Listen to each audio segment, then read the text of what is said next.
beautiful fellow cineasts. It is the KINO Drift. Just wanted to say before we start the episode, give us a like, share, and subscribe. Hit that thumbs up button and we will continue with this new series.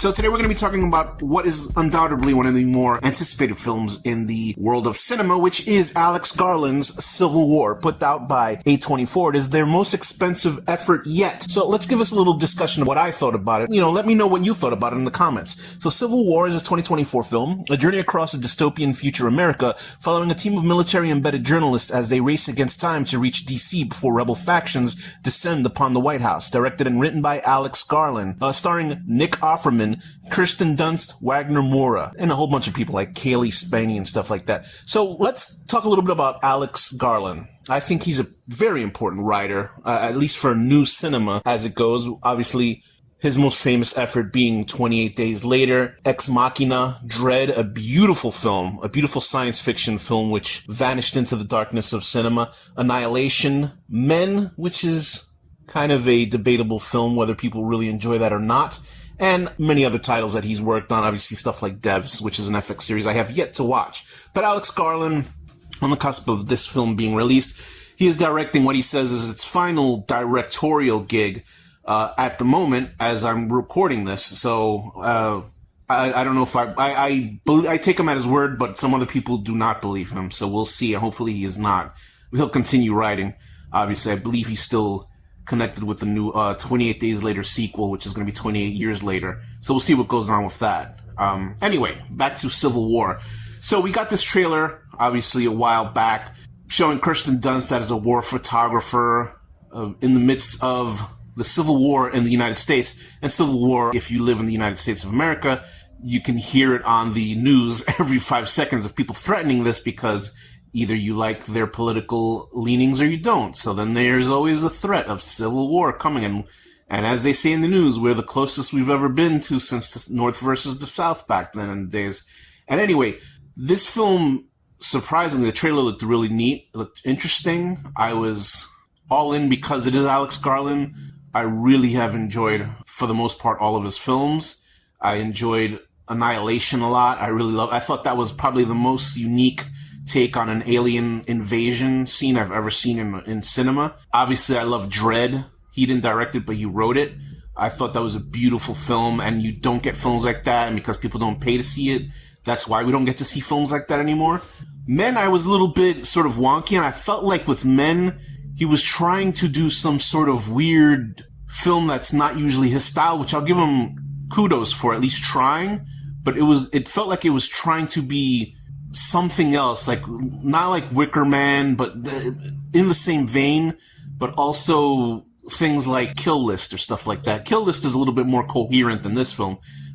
But Men was a little bit more out there, which is fine. I love out there films, but I wasn't expecting it from him.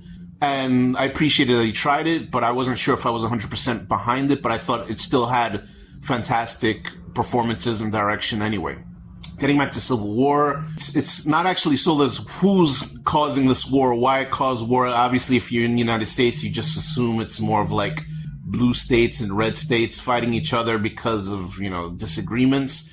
But in the film itself, when you actually watch it, this movie is not the film that you thought that trailer was selling. And it's so funny because I don't see an effort to tear this film apart like the other film, The Hunt, was, which is a fantastic horror comedy about a group of right-wingers being kidnapped and set out upon an area of land and being hunted down by shady killers. That movie isn't what it's sold at, but it was a fantastic movie. The Hunt is a great movie. It's very underrated, very funny, fantastic lead character in that film. But this film, it is not what it's sold as. They kept it very interesting in the fact that Alex Garland did not choose to make it red state versus blue state because it has sides like Texas and California teaming up against a rebel president. And we don't know what the president did. So we're not given any details of what has happened to cause this rift in society, because in reality, some of the most vocal voters in Texas, if you read anything online, have issues with California because they believe everything that's wrong with the world is in California and vice versa. But in this film, they've teamed up because the president has gone rogue or something. I don't know. The president is in this film. It starts out with him giving his speech, trying to, assuage fears. It's played by Nick Offerman, and obviously he was also in Devs. Say that, everything's okay, don't worry about it. Rogue states, if you want to come back into the fold and, come rejoin America, then that's fine. We would take you with open arms, but we're going to destroy our enemies. That's not even still the focus. The focus of the film lies with Lee, who's played by Kirsten Dunst, and Wagner Mowa, who plays Joel. They're two war photographers. They've seen everything, basically. We see that through a lot of flashbacks in this film of horrible elements, really beautifully shot visuals. They want to interview the president. They want to hear his side of the story. We have no idea as an audience what the president has done that states have actually lined up to go against him. So it's very interesting. And this almost sounds like a science fiction dystopian, but nowadays it's almost like fact. But with these two lead characters, Kirsten Dunst is great. She's totally beat down. She's going through the motions as a photographer. She still has the fire in her to take the photos, but she feels like she has brought up a shell around herself to kind of ward off any warmth from other people, and she's just very cynical about everything, and totally makes sense in this world. And for her character, actually, for her to be kind of globe hopping, taking photography of all these nations being destroyed, and there's a sequence with necklacing going on, which is, if you don't know what necklacing is, it's when you put tires around a person, then you light the tires, and they obviously burn to death. So I guess when she's coming back to the United States and covering this now, she's like, oh, now it's back here, now it's here with us. Even though it's, in small cases, it's all around this country as is. And Walter Moura as Joel is a fantastic co-star in this film. He was in Elite Squad and he's in Narcos. He's just fantastic. He has this energy about him. He's just hungry to get that shot. And you see him the most alive when he's in the middle of it. And it's really cool. And there's an energy to him. But he doesn't feel distracting. He's not annoying. Cause a character like that could easily be like, oh God, just enough of you, because this is serious business. But no, he adds a levity to the film because he just feels like a real person, or this type of person in this situation, gaining this energy from seeing this chaos. There's a scene with shootouts where he's just feels the most alive, where they're embedded with these troops of people who are fighting against. So it's basically, since all the states have done their own thing, now they're basically fighting the army. So it's like normal people fighting the army. Why the army is still working, and I guess because they have the money and the DC is printing the cash, they'll stay with it. But it's really a harrowing experience. And every shootout in this film, because you're just watching these characters, like Joel and Lee don't use guns. Their cameras are what's capturing the story. They're just trying to shoot everything that they can, and they don't have guns. They might have some sort of flak jacket or whatever, that's it. But they are in the middle of whizzing bullets and everything like that. And it's super intimidating, their scenes. So they also have the actor, Stephen McKinley Henderson. He's playing Sammy. And if you remember Stephen, he was in Dune 1. He's been in a lot of films. He was in Dune 1. He was famously cut out of Dune 2, which is what everybody keeps bringing up. He played Tufat Hauer. He plays sort of the sage, wise old man of the group. Doesn't have a lot of energy to run around, so he's not like these other people. He's more like dispensing wisdom throughout the film and being very cautious and telling them very smart information that they should follow. But he only wants to go into a certain area. He doesn't want to go to DC with them, and he tags along. But then there's also the character played by Kaylee Spinney, who's Jessie. And it's so funny because watching her is like, before Elliot Page transitioned, Elliot Page sort of filled in this archetype. Ellen Page was sort of this quirky, smart alecky, precocious, but not annoying character running around, and Kaylee Spinney is playing that Ellen Page character. If you watch Christopher Nolan's Inception, where Ellen Page is in that film, sort of that type of character, but they're wide-eyed and they're in the middle of the action, but they're still entertaining. And that's what Kaylee Spinney's character is. And I liked her, but I just kept thinking, this is like Ellen Page. This is Ellen Page's character from back then. But she's interesting, but she can be a bit infuriating because her character, since she is a follower of Lee, and obviously other photographers. She wants to impress Lee, and Lee is seeing herself within Jesse's character. She's seeing her as this sort of bright-eyed, ambitious young photographer who wants to take the world by the tail. Lee is so cynical by now, she's just like, she doesn't want Jesse with them. The annoying thing about Jesse's character, there was this Netflix animated series that I very much suggest called Tokyo Sinks. And it's about Japan getting a bad earthquake and tsunami, which basically levels it and partially Japan goes underwater. And there's a lead character in the film who's the daughter of this group. And everything that she does leads to somebody else getting killed. And that happens in this movie more than once with Kaylee Spaney's character. And I'm not trying to spoil it that much, but she really is, she's just bad juju for these characters. And she's obviously not doing it on purpose to hurt people or do anything like that.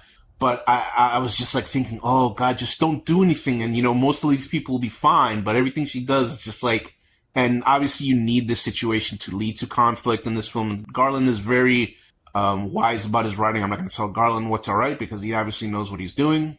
But situations that she's getting into, because she's I don't know if they would have gotten into the situations that they did get into if she wasn't there. Because there's a gigantic thing that she screws up with. And they don't really bust her chops about it, but I certainly would be busting her chops about it. I'm sure she feels very guilty. Her character obviously feels guilt about some stuff, but, you know, there's a time where they have to man up and do their job, which is chronicling this horrible war.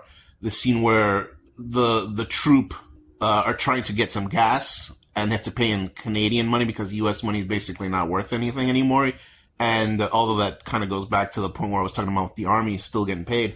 And they find these two guys that were looters, and they're strung up and they're about to get killed. And these really dubious gas station guys who are like, oh, well, do you want to get us a photo of, you know, me with these two guys that are strung up? And they just have to like be completely neutral in what they're shooting, because we're not following people that are photographing who the good guys are. We don't know who the good guys are. I assume if you watch the film, you would just assume government is bad anyway, just like a smart person would. So they're following the people that are going against the government, because I guess they must think the government is corrupt in some case, which, you know, that's not really a surprise. And so we see human elements of just like horror stuff. There's a sniper scene that's really interesting, well done. I think that the energy of the film is there. And a lot of people are sort of disappointed with how the film was because they obviously saw a trailer with something else. There was a movie that I just saw called Nuevo Orden, which is a Mexican film, Mexican and French dystopian, although it's not like a future thing. Or it is about a giant riot that destabilizes the whole, a whole group of towns or even the whole country, and it's just corruption. And that film, Nuevo Orden, is, I think, what Civil War is what people think is going to be. But that movie is so incredibly bleak that I don't think that it's a regular film. It's almost like, I don't think they made that as a film to entertain people. They made that as a film to critique the Mexican government.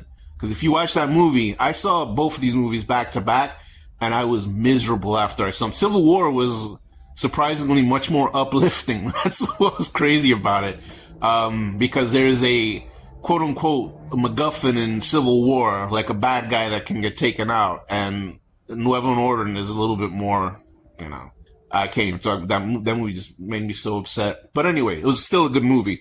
But with this film, Civil War, since people are getting upset about it because they're, you know, the posters are like guys that are holding sniper nests up at the torch of the Statue of Liberty. So stuff like that. They're seeing this stuff. They're seeing in the trailer. It's almost iconic, the scene with Jesse Plemons playing this nameless soldier who's holding a gun on them, and he's interrogating the lead character, saying, "Oh, which kind of American are you?" Which is the one scene that they're selling to all audiences, because as an American, this is what a lot of us are dealing with nowadays, at least what we see in the news all the time. And it's a really harrowing scene, and Alex Garland does a great job of making a lot of the scenes harrowing. And that is one of the best scenes I think made for cinema, just in film in general. It's just so well done, and the payoff for that scene is great, and it's graphic and it's disturbing as these army guys, or whatever they are, they're in camouflage, And Jesse Plemons is there with his hot pink sunglasses, scratching the side of his face. And I don't know why that just like speaks to me of just his indifference as a pile of bodies are being dumped into lye and dirt and stuff like that. Spooky. And then the film kind of has to ramp up to what you think is like, okay, what are these guys doing? Because they want to get to the president, and that's where the most heat is, because everybody is basically trying to enclose onto the president. And people feel like the film falls off. I'm not saying everybody does, because I've only seen positive reviews before the film came out, and I'm only seeing negative reviews now. I think the last third of the film is the most exciting, the most intense part of the film, because the lead characters are definitely in it. So, we see Lee and we see Jesse, Joel, and the other characters that we've been moving along with. They're walking into the heart of darkness, and they're walking with troops that are, I guess, rogue troops of army guys that are fighting the U.S. army guys, who are people that are still, traditionalists, and they're still protecting the president. And there's a big war scene, and it's beautifully filmed. There's this beautiful shot of this helicopter gliding through the darkness, and then you see all these like missiles flying around. There's one sequence that's incredibly beautiful as the main characters are driving through a burning forest, and you just see the embers flying in slow motion, and it's very much an Alex Garland visual. But it's gorgeous. But the shots towards the end also, and it almost becomes like Saving Private Ryan at the end with the chaos of it. It's not the handheld craziness of it, because Garland has a very specific way that he films things that feels a little bit mechanical. It's weird because Alex Garland doesn't really go crazy with his directorial style. Like, there's not any sort of Sam Raimi-esque sort of crazy camera work, and I can't say that there's like a shot that encompasses Alex Garland's films, but it's Alex Garland. Most likely it's like a slow motion shot with, something beautiful happening. And that happens with the Ember scene, but when the actual war stuff happens at the end, I think it's some of the best intense stuff I've seen. And I was watching the film and going, do I really like this movie? I liked it, but I'm like, is it as great as they say, at least in all these reviews that I had read before the film came out? And, to a point I was like, all right, this is good. I think that this film, because it's so apolitical, it's more in tune with 28 Days Later and political stuff, because 28 Days Later is not about politics. It's about breakdown of society. And that's the same thing with this film. This film is more about the consequences and people dealing with this situation rather than getting into what happened. Because I don't know if you can sell that type of movie to anybody, because look what happened with The Hunt. Just the people saying what the premise of The Hunt was, people started complaining about it and got the movie basically stopped. It's almost like what happened with The Interview, the Seth Rogen comedy film about going to another country, and that started spooked people, so they didn't want to say anything. So this film, I'm surprised it didn't have that craziness, because the world is so actually crazy now that it didn't stop the movie being released, because it might become a documentary. Either way, by the end of the film, I was all in on all these characters. You do get an idea of who these characters are, like Joel, sort of wanton rush every time something crazy is happening, because he's in the middle of it, so we know that guy is somebody who's running into the middle of things. Spaney becomes more of an interesting character because she wants to learn from Lee. And Lee is sort of she's not one note, but she's very stoic and she's very quiet. And I think Kristen Dunst does a great job with her character. I wanted to know more about these characters, because when I saw the running time was only like an hour and 40, as an older person, I appreciated it. Watching it, I was like, wow, this movie, there's a lot that happens for an hour and 40 minutes of a film. And I wanted to know more about the characters, but I didn't feel like I knew less of them, because all three of them are archetypes, four of them, including Sam. And I thought that they did a great job. I think Garland did a great job of, letting you know what the most important aspects of these characters were, and if we find them interesting enough to follow them. And I thought that it was a fascinating film. It's one of those films where I want to watch it again, because I got something from it. I got this sort of, why do we do the things that we do? Why this documenting all this horrible stuff? is important to these people, for everybody to know, and how willing that these rogue army people are like, yeah, come on, film this with us, because if you never film it, then how would people know it happened? Because God knows what AI and false journalism and stuff like that, and all the clickbait titles and all the crap that we read every day, unless you see the actual photography. But, you know, nowadays, who even knows what's real anymore? I thought it was a fascinating film, and I think Garland did a great job, and I think he's doing it a little bit of disservice by not staying into cinema, but hopefully he, you know, like my friend says, that it's not true, that he'll just come back to cinema one day and keep making these films. That's what's fascinating about Alex Garland, because whether you like him or don't, he'll always do something interesting with any genre that he's working with and the medium that film is. Is Civil War an important film to watch? I don't know. It might be actually a crystal ball moment for us. I hope not. But I thought that it was something that is totally worth watching. The more and more as the film goes on, we see Lee is just becoming more and more jaded, and she's just becoming like tired of everything. I think that she's spent by the end of the film. It shows within the last act, you know, what all these 4 characters have gone through, that they're finally at the golden goose, that they reach the MacGuffin, so to speak. So it's cool. It's a cool film. It's not a boring film, obviously. I thought the budget was used really well, because I know this is the most expensive A24 film. They're really gambling with this movie because they need to make money back, because I don't think a lot of A24 films, while people love them on the internet, I don't know how much money they make. And I'm glad that this one supposedly is making some cash right now. I say go watch it. The trailer is deceiving, like most trailers are. Not deceiving that it's not a good movie, but deceiving in what you think the film is about. I mean, the film, like, I don't know, using footage from the movie is lying about what's in the movie, because what you see is in the movie, but it's the tone of how it's told in the trailer, or what you expect from a movie with the title Civil War. And I think that it'll be worth your time to check it out. I enjoyed it a lot. I thought the actors were on top of their game. Specifically, What's More was great in the movie. Like, I had known of him, but I hadn't seen him in anything, really. And I thought he did a great job. I think everybody did a great job across the board.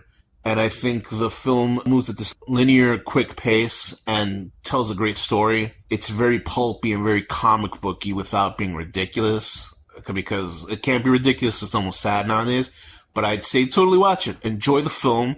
And leave it in the comments below what you thought about Civil War. And please, if you can, we're a new show. We're trying to get our feet wet with excitement, if that sounds right. I don't know. So give us a like, give us a share, give us a subscribe. If you know somebody that wants to talk about Civil War, if they like Alex Garland, send them this episode through a text. Be, hey, listen, check out the show on YouTube. Just good stuff. We want to be doing more episodes for you. And if you like our show, we'll do more episodes. If not, then what? It's okay. It's a wash. I'll see you at the theater. Anyway, this has been KINO Drift. Have a good one, kids.